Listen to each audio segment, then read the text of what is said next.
introduce yourself and ask your question to the fighter. Oliver Salt for Daily Mail. Gervonta, a lot of boxing fans aren't happy with the fact you've taken this fight rather than the road rematch, fights with the likes of Shakur, Devin Haney, Teofimo, etc. What do you make of that reaction? And can we still expect to see those fights? Why should I care what they think? When y'all switch somebody can have a bad day and y'all switching on who y'all favorite fighter is or who this person is supposed to fight. Like y'all need to sit back and be fans and just enjoy the sport. Like y'all even talk about people's personal lives. Like why when it come to that? Can we still expect to see any of those fights in the future, though? And y'all keep talking about fighting somebody. Didn't he just have a fight? And what happened? He won, right? But how he look in it? Exactly. But y'all say some different shit when it's me, right? Because y'all want me to lose. When y'all see people in that limelight too long, they want to take that they want somebody else to come take that spot. That's why it's always like, come on, bro. That's what happened with Floyd. Y'all seen him too much, and once y'all seen him so much, y'all start hating on. Like it turned from love to hate. Next question. What's good, YouTube?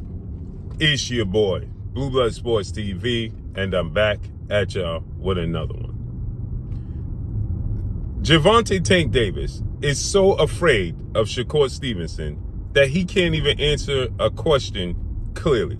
I told you guys before. Shouts out to my brother, my co-host, Claymore Rain. He refused to say that Gervonta Tank Davis was afraid of Shakur Stevenson. And I said this, and I told you guys this before.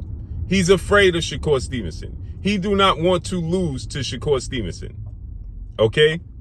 He is okay with taking a risk against the likes of Jake Paul, YouTube sensation turned professional boxer, who is 6'1" with a 76-inch arm reach.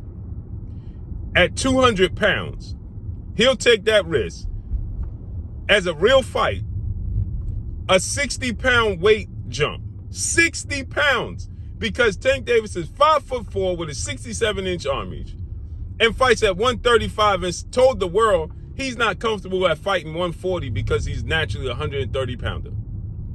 But now, he's going to take a jump 60 pounds with a guy 6'1" with a 76-inch arm reach and had the audacity when asked, will Shakur Stevenson, Devin Haney, these guys are your size? He says the arm reach of him and Jake Paul is not that far apart. He has almost a 10-inch arm reach advantage over Gervonta Tank Davis. Almost a 10-inch arm reach advantage. And this dude says the arm reach is not that far apart. Is that not ridiculous? But then he goes on and says that when have it become where y'all talking about fighters' personal lives? Gervonta Tank Davis. There's a guy that goes by the name of Iron Mike Tyson. You may have heard of him. You may have compared yourself to him. He was fighting before you was born. You was born in November of 1994. Mike Tyson was boxing at a world-class level in the 80s. I don't know if you know, but before you was born, the boxing media was talking about Mike Tyson's personal life. I don't know if you know, but the boxing media was talking about Muhammad Ali's perfect personal life. I don't know if you know, but the boxing world and boxing media was talking about Sugar Ray Leonard's personal life. I don't know if you know, but the boxing world was talking about Pernell Whitaker's personal life. I don't know if you know, but you need to do your homework before you saying these things, because you are saying absolutely anything to avoid a fight with Shakur Stevenson. And then to compare your fight and your performance as the favorite, the heavily favored, 25-1 favorite. Let me say it again, people. You was a 25-1 favorite over Lamont Roach. Shakur Stevenson was not a 25-1 favorite over Williams Zepeda. And you struggled with Lamont Roach. You fought to a draw. And many in the boxing world thought you lost because you took an ill-advised knee that should have been ruled a knockdown. You went to your corner in the middle of a round and they touched your gloves and wiped your face. That's illegal.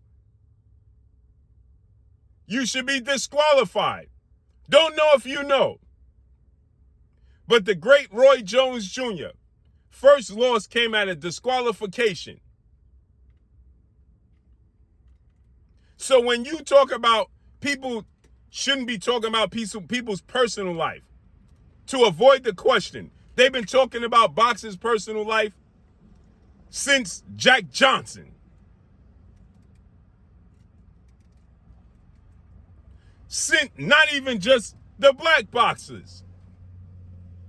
They used to talk about the personal life of Joe Louis. Rocky Marciano's personal life. Was he tied up with the underworld and the mob? Don't know if you know, but you should educate yourself on what took place in the sport of boxing for all these years before you was actually born. So before you come on here trying to use and deflect with these tactics that don't work because you are absolutely afraid of Shakur Stevenson and losing to Shakur Stevenson. That's what you are.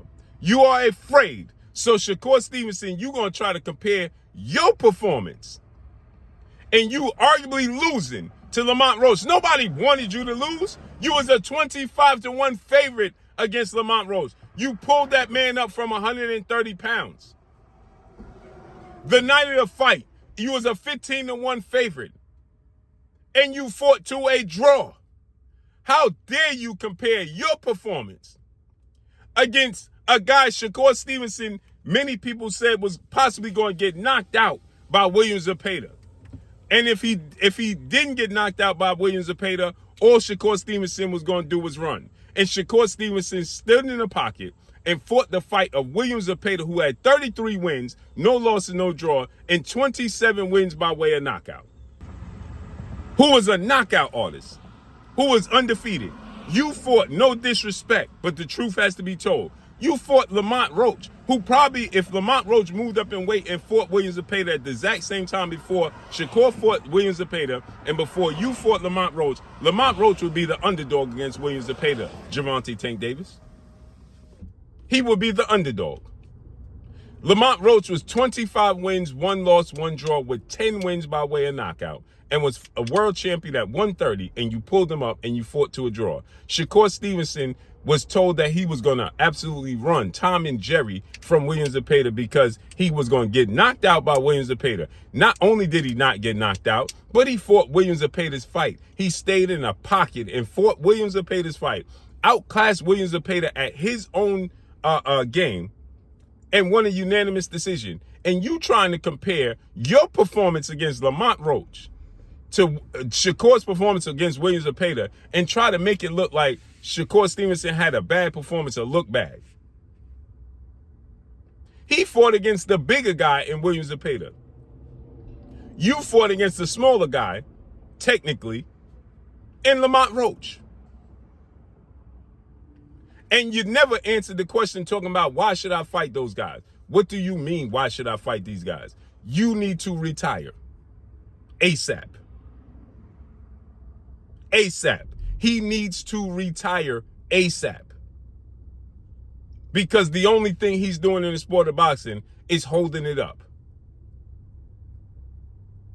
Then the Puerto Rican king, Kevin Garcia, immediately asks the question, are you afraid to lose to Jake Paul?